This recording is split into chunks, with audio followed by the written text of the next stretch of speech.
Brace yourselves.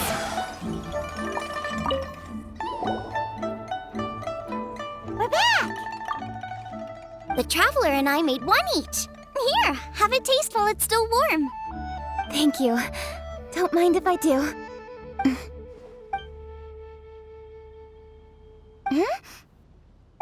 What is it? What does that face mean? This flavor... I've tasted it before. Apologies. Xiangling, Traveler, thank you both. This is everything I had hoped it would be.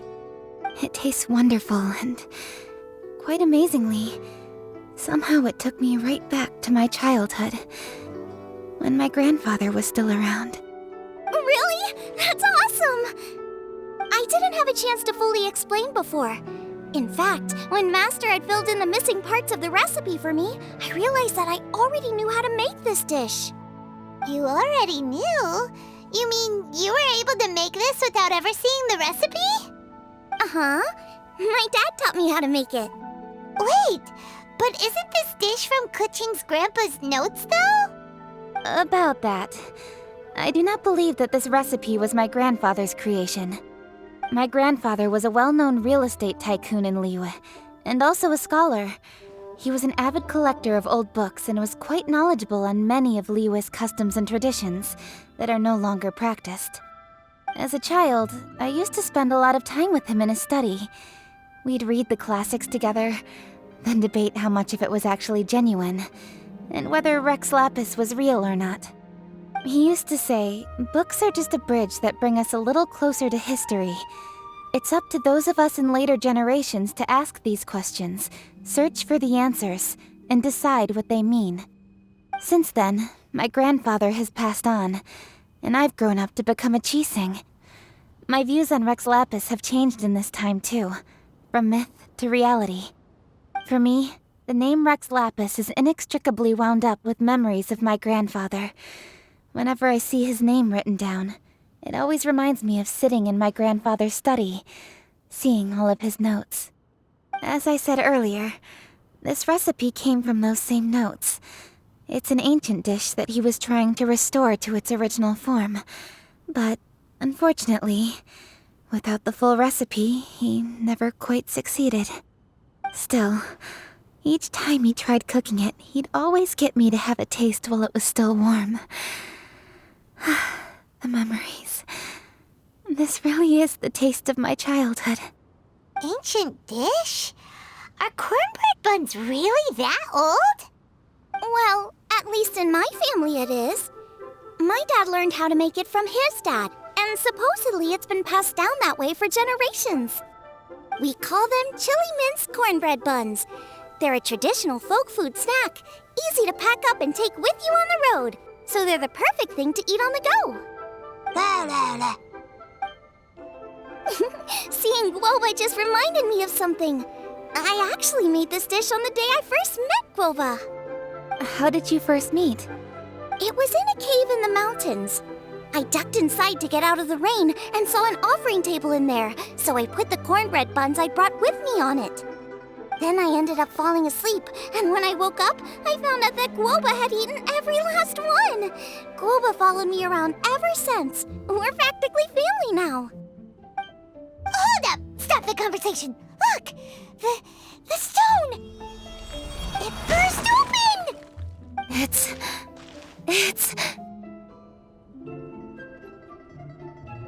Guoba? What are you... What? Mother? Ah, I see the chili mince cornbread buns have been served. Master! Granny, look! The stone god statue looks just like Guoba! Oh, indeed it does. After all, Guoba is the deity you've been searching for, god of the stove. Guoba is a god? You asked me if a sufficiently festive atmosphere would be enough to reawaken the stove god, and my answer is this: yes and no. The stove god has always been a deity with great affection for the people, and who acts in response to their desires. To him, the heart's passions and the heart's desires are not the same thing. Passion can be a technique, a skill, something derived from experience. But desires, they are deeper, more innate. They are the heart's strength in its purest form. Masterful chefs is wonderfully exciting, but it is more an exercise of passion than of desire, and passion alone will not suffice to reawaken the stove god from his deep slumber. But just now, when Kuching ate this dish he had longed for, a deeply held desire was fulfilled. As well as receiving an answer to a question, she also gained something much more precious.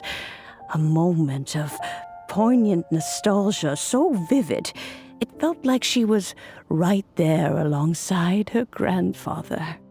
The enormous power unleashed by the fulfillment of this desire resonated with the stove god's statue and caused it to manifest once more the form it took in the past.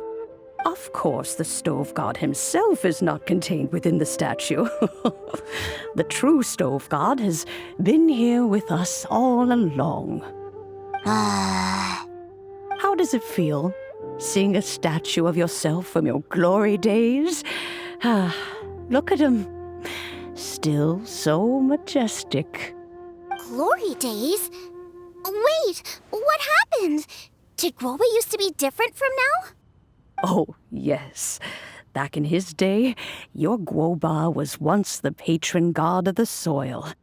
But all the wisdom and power he had then, he has since surrendered to the soil itself. A god surrendering their power to the soil. I have heard this turn of phrase before, but what does it mean?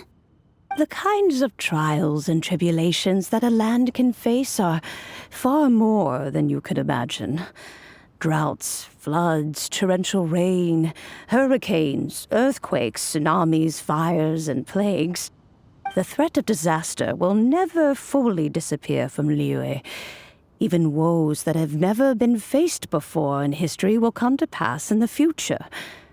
Such things affect you mortals far more than we Adepti, with our immortal forms.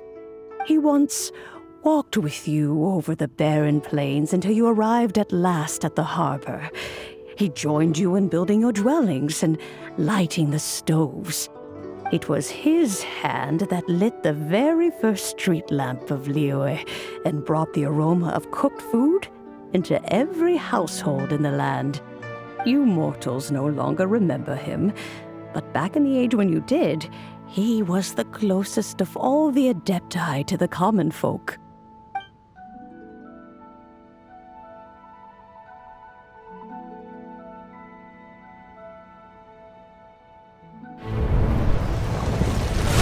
Marchosius, god of the stove, born from a spark when stone struck stone. He was a god with a great love for humanity and their well-being. Millennia ago, the people sought to expand their city. They built a dwelling on the plains and called it the Gueli Assembly. The stove god cared greatly for the people, turning himself into minions who went into every home, fostering food and solidarity alike. Alas, their home was taken by a flood. The waters ravaged the Gueli Assembly and forced the people back south to Liyue Harbor. Though the distance was not far, the journey was plagued by a terrible storm. For a dozen days, the Adepti stayed by their side. During this time, the stove god cooked an ancient delicacy, flatbread with a meat sauce to stave off the cold and damp, fit for those on the move. Centuries later, disaster and plague arose once more.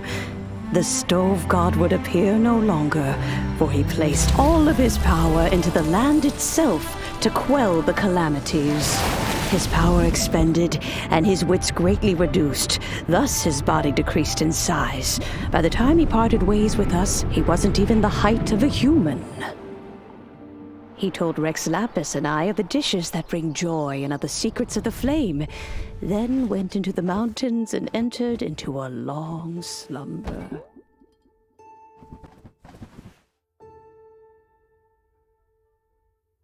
The stove god departed, and Guoba was born. When he awoke, he ate the chilimen's cornbread buns placed on the offering table by a young lady in yellow. Though he did not remember the past, he was profoundly moved and decided to follow this young lady thereafter. The stove god had quietly disappeared, but the vendors rose early to hawk their wares. People went out to buy goods, lit their stoves, and cooked food, just as they had done every day for as long as they could remember. In Liyue, things have always been this way.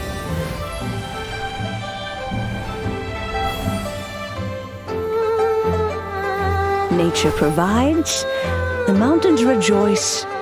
We are blessed by heaven's good grace. Years have gone by. The world has transformed, but our way of life survives.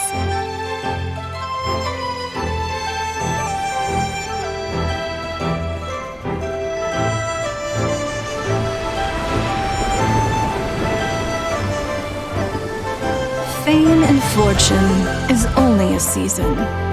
It is the moment that we should embrace.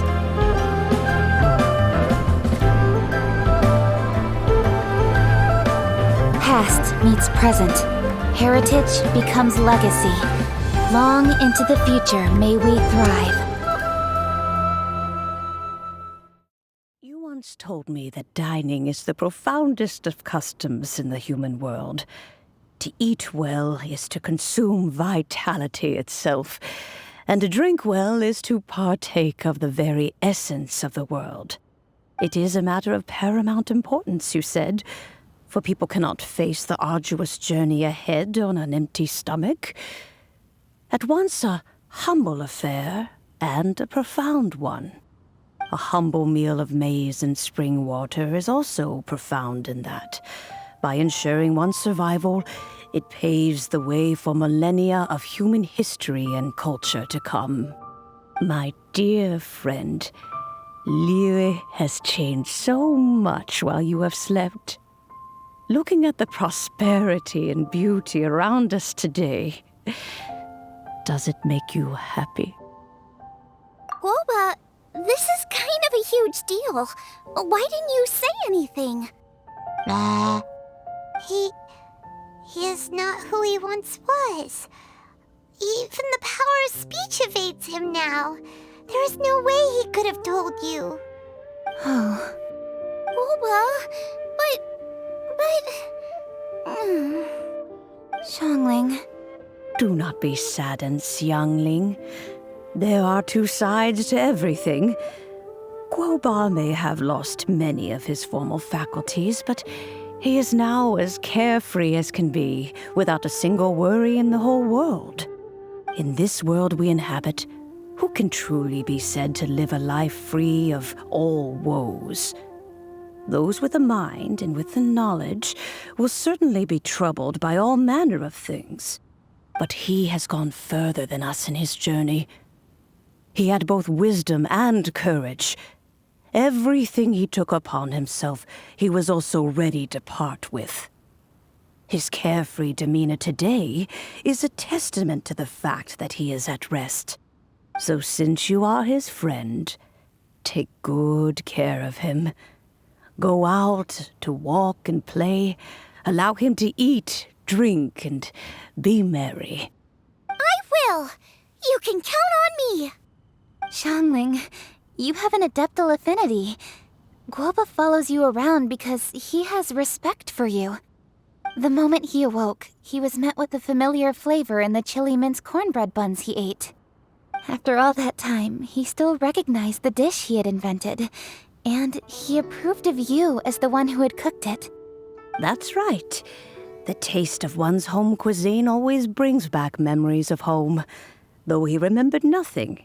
Eating the food you had cooked gave him a feeling of familiarity. That is why he stuck by you. You may be the first person in history to give the stove god the experience of being a satisfied customer. That makes you quite a remarkable chef. If that's true, I couldn't be happier. Because putting a smile on customers' faces is what we chefs are called to do. Well then, it's getting late and I still have things to do. Time for me to say goodbye. Traveler, Paimon, Xiangling, thank you all very much. I look forward to spending more time together in the future. I guess my dad's probably heard the good news already, but I should still go catch up with him. Master, it's been a while since you came by. Why don't you join me? He thinks about you all the time, you know. He's always telling me to invite you over. Oh, goodness me. Then, far be it from me to refuse. Off we go, then. Let's saunter over gently and see how all the city folk are getting along.